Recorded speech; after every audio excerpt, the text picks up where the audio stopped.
Montenegro is a small mountainous country adjacent to the southern border of Bosnia. Villages hug its narrow coastline and are backed up by these sheer mountainous peaks.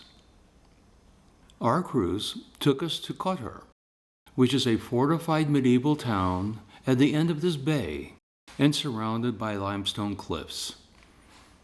While most tourists take a tour of the town or possibly climb to the church above, or even walk up to these fortress walls. My wife, however, decided that instead of seeing the town, she hired a guide with driver to take us to the top of this mountain so we could have a nice healthy walk back to town. And so off we went, winding our way up to the top.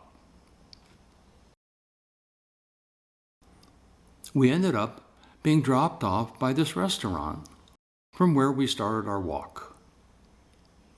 What's important to mention is that we are both in our mid-70s, and while we are in good shape, we began to realize that walking down from 3,000 feet to sea level would probably not be a nice healthy walk back to town.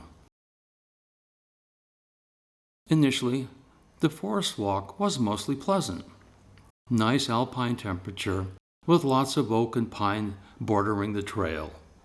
However, there were places with lots of rock which needed to be navigated so we wouldn't fall down.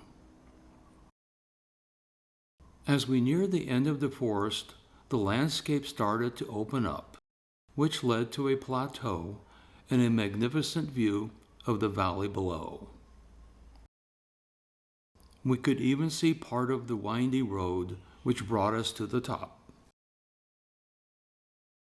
So now we started the difficult part, since it began an endless zigging and zagging to the bottom for the next several hours.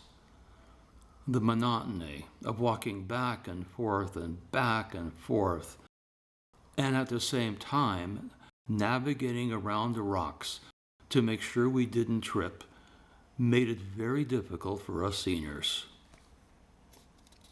Occasionally we would look down to see how the trail seemed to endlessly continue its zigging and zagging to the bottom. We were really starting to get very tired. Although not all was lost, since there were some pretty good Kodak moments. Finally, our guide said we could take a shortcut by climbing up this makeshift ladder and crawling through the hole in the wall. The bad news was the problem of getting to the ladder. The good news was there were steps when we got through, and an excellent view of town. Unfortunately, by then we were beyond tired, walking very slowly and praying not to fall. Finally, here was the end of the trail. Yes, we made it, but our reward was that we could hardly walk for the next 3 days. And so, the moral of my tale is don't go walking down the 3,000-foot mountain when you're old, or you will pay dearly for the experience.